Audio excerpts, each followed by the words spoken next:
Bonjour à tous, aujourd'hui c'est le jour pour coudre un petit panier, que ce soit pour y mettre des ustensiles de couture, des jouets pour enfants, des lingettes ou encore comme cache-pot. Pour ce panier de 14 cm de haut et de côté, vous aurez besoin de deux coupons de 45 cm, un coupon pour le tissu extérieur et un coupon pour le tissu intérieur, plus du thermocollant. On va commencer par thermocoller le tissu intérieur du panier. Donc vous le disposez comme ceci et un petit coup de repassage. Une fois fait, vous allez plier de cette manière votre coupon une fois et une deuxième fois dans ce sens.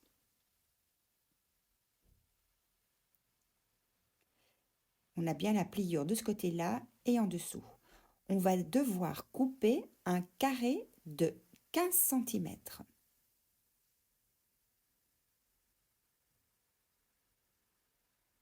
Voilà, on va marquer. Ici, j'utilise un feutre à friction. C'est un feutre qui s'efface au repassage. C'est très pratique en couture. Donc, on a tracé un carré de 15 cm. On fixe bien le tissu pour qu'il ne bouge pas au moment de la découpe.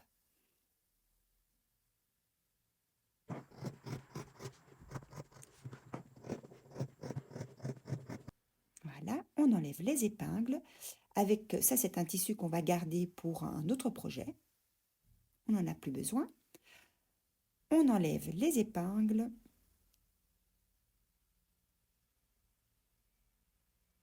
Et ça va donner ceci.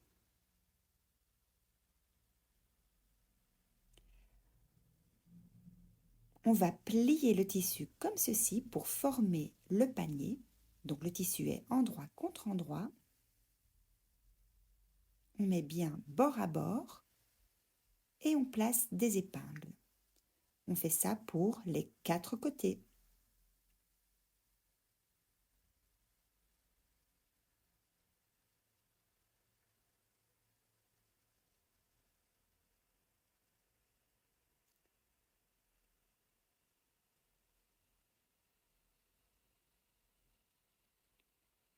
Voilà. On met ça de côté et on fait la même chose pour le coupon principal. Donc on l'a découpé de la même manière que le tissu intérieur. On place les épingles pour former les côtés et le petit panier. Et on va passer à la machine pour faire une couture à 1 cm du bord pour chaque côté. Donc, pour 4 côtés. Un petit point d'arrêt au début. On enlève bien les épingles au fur et à mesure de la couture pour ne pas abîmer votre aiguille.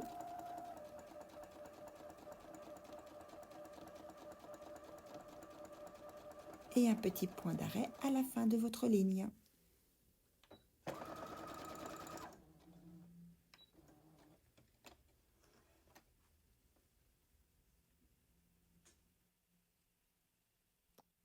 Et on fait la même chose pour les 3 autres côtés. Une fois fait, voilà, on voit déjà la forme du panier. Pour les bords, 2 solutions. Tout d'abord, on enlève tous les petits fils. Moi, j'aime bien faire ça au fur et à mesure, sinon vous allez vous retrouver avec plein de fils à couper en une fois. Donc, pour que ce soit propre, j'enlève les fils au fur et à mesure. 2 solutions pour les bords. Soit vous utilisez vos ciseaux cranteurs, soit vous surfilez les bords. Moi, je vais surfiler. J'utilise le point numéro 4. C'est un point zigzag et je surfile les 2 marges de couture en même temps. On pourrait très bien surfiler une marge de couture puis l'autre marge de couture, mais ici on peut le faire ensemble. Un petit point d'arrêt. Et évidemment, on fait ça pour les 4 bords.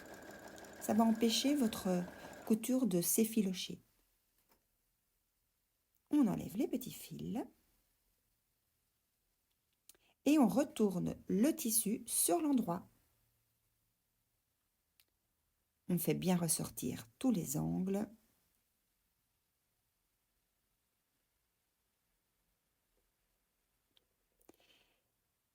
Et on n'hésite pas à passer un petit coup de fer pour que ce soit plus propre.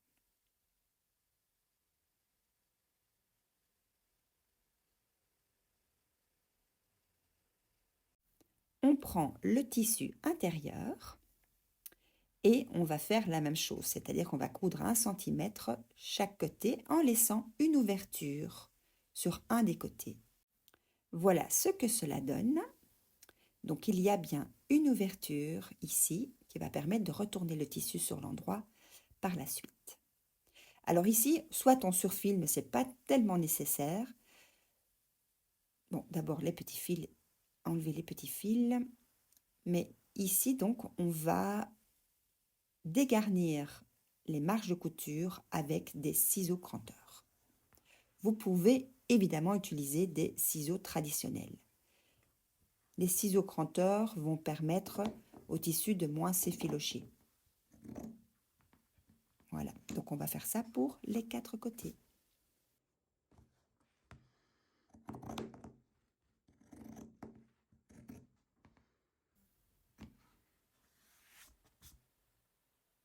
Une fois fait, on va insérer le tissu principal dans le tissu intérieur. Donc le tissu sera mis endroit contre endroit. On place au niveau de la couture, comme ceci, bien bord à bord. Voilà. Et on met des épingles.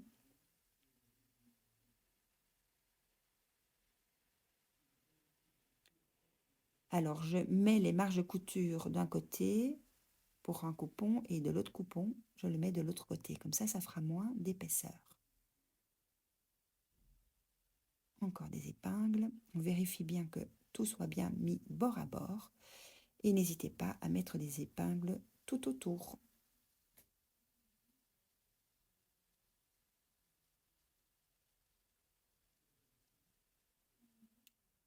Et on va passer à la machine pour faire une couture à 1 cm du bord.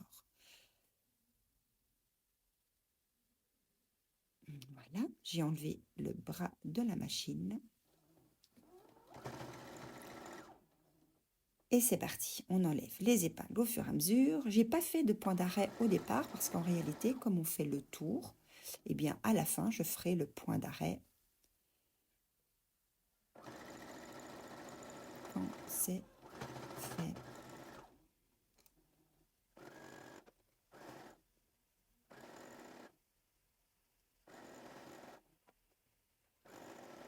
Voilà, point d'arrêt. Voilà ce que cela donne. On enlève évidemment encore les petits fils et on va dégarnir avec les ciseaux cranteurs ou les ciseaux traditionnels, si vous n'avez pas de ciseaux cranteurs. On a presque terminé. Une fois que c'est fait, on va retourner comme ceci le tissu sur l'endroit par la petite ouverture que nous avions laissée. Alors ici, pour l'exemple, je n'avais pas laissé une assez grande ouverture. Donc ça m'a pris un petit peu de temps pour retourner le tissu sur l'endroit. Donc n'hésitez pas à laisser une ouverture un peu plus grande.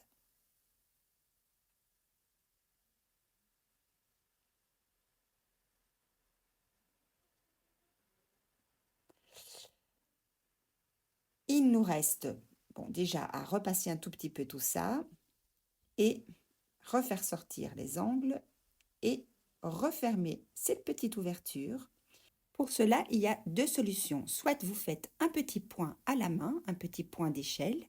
D'ailleurs, à ce propos, j'ai fait une formation sur les divers points à la main et ça, c'est sur mon site capoucreation.podia.com où vous faites un point à la machine, un point droit. Ici, j'ai fait un point à la machine. On va bien mettre le panier, donc le tissu intérieur à l'intérieur. On place tout bien, on fait ressortir les angles. On n'hésite pas à passer un petit coup de fer Et il nous reste à faire à quelques millimètres du bord un point droit. Pour ce point droit, j'ai rallongé la longueur du point à 4.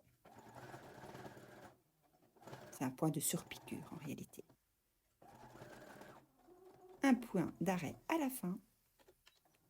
Et on a terminé. J'espère de tout cœur que ce tuto vous sera utile. En tout cas, moi j'ai eu beaucoup de plaisir à le préparer. N'oubliez pas de mettre un petit pouce vers le haut si cela vous a plu, d'enregistrer ce tutoriel, comme ça vous pouvez le visionner quand vous avez envie. Pourquoi pas le partager. Et puis, si ce n'est pas encore fait, n'oublie pas, abonne-toi.